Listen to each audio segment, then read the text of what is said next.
Good morning at happy Saturday sa ating lahat. Ito ang ating latest weather update ngayong April 25, 2026.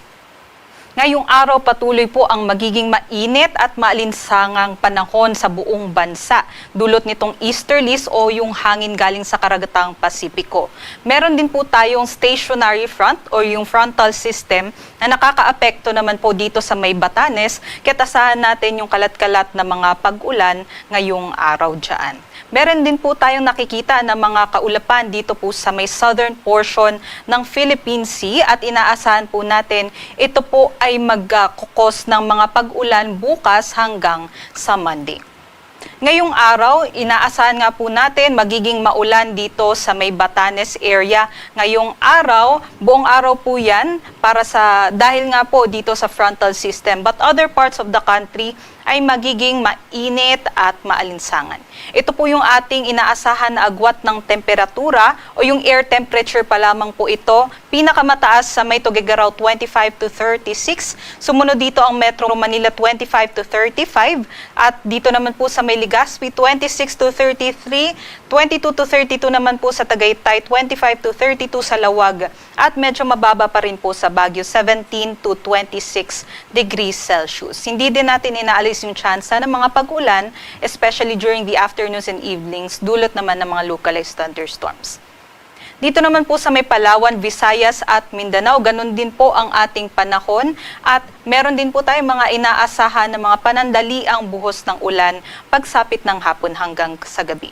Ito po yung ating inaasahan na agwat ng temperatura. Kung mapapansin po natin, yung minimum temperatures natin ngayong umaga ay mas matataas na po. So naglalaro po ito between 26 to 27 degrees Celsius. Yung maximum temperature naman po natin ay usually nare-record po natin yan between 2 to 5 p.m. So, pinakamataas na maximum temperature na inaasahan natin ngayong araw dito po sa may Zamboanga, Puerto Princesa at sa may Kalayaan Islands hanggang 34 degrees Celsius po. Air temperature pa lamang po yan. Next naman dito sa may Davao, at Iloilo hanggang 33 degrees Celsius at hanggang 32 degrees Celsius naman po dito sa may Cebu, Tacloban at Cagayan de Oro City. At yun nga po, magiging mainit at maalinsangan. Iba pa po yung ating heat index o yung ating damang init or ito pong heat index, ito po yung combined effects ng air temperature or yung temperatura ng ating hangin at yung halumigmig o yung moisture na nasa hangin. Nakapagtala nga po tayo ng mataas na heat index sa malaking bahagi po ng ating bansa. So, 12 lugar po sa ating bansa ang may nasa danger level o danger category na heat index.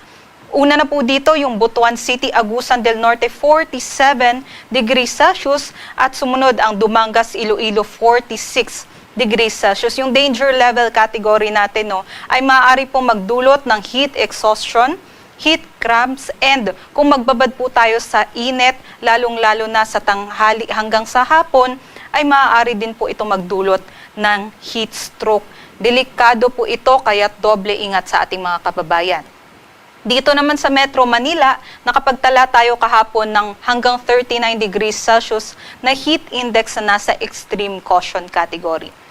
Para naman po sa ating forecast, heat index ngayong araw sa Metro Manila hanggang 39 degrees Celsius pa rin at 14 naman po o 14 na lugar sa ating bansa makakaranas ng hanggang danger level na heat index ngayong araw. Pinakamataas pa rin sa may Butuan City, Agusan del Norte at Dumangas, Iloilo, 45 degrees Celsius hanggang 44 naman dito sa La Granja, La Carlota, Negros Oriental, maging sa may Borongan, Eastern Samar, 43 degrees Celsius naman sa may San Ildefonso, Bulacan, Iloilo City, Iloilo, Catbalogan, Samar, maging dito sa may Cotabato City, Maguindanao del Norte, at nasa 42 degrees Celsius naman sa may Sangli Point, Aborlan, Palawan, Rojas City, Capiz, Mambusaw, Capiz, Baybay City, Leyte, and sa may Giwan, Eastern Samar. So inaabisuhan nga po natin yung ating mga kababayan na umiwas po sa tirik ng araw, especially nga between 10 a.m. to 5 p.m. And also, huwag kalimutan na magdala po tayo ng payong, panangga po sa matinding sikat ng araw at always po magbaon ng tubig para iwas po sa dehydration. Doble ingat po sa ating mga kababayan.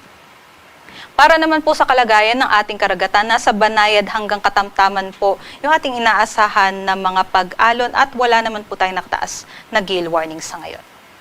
Dito sa Metro Manila, ang araw po ay sisikat mamayang 5:37 a.m. at lulubog naman mamayang 6:12 p.m.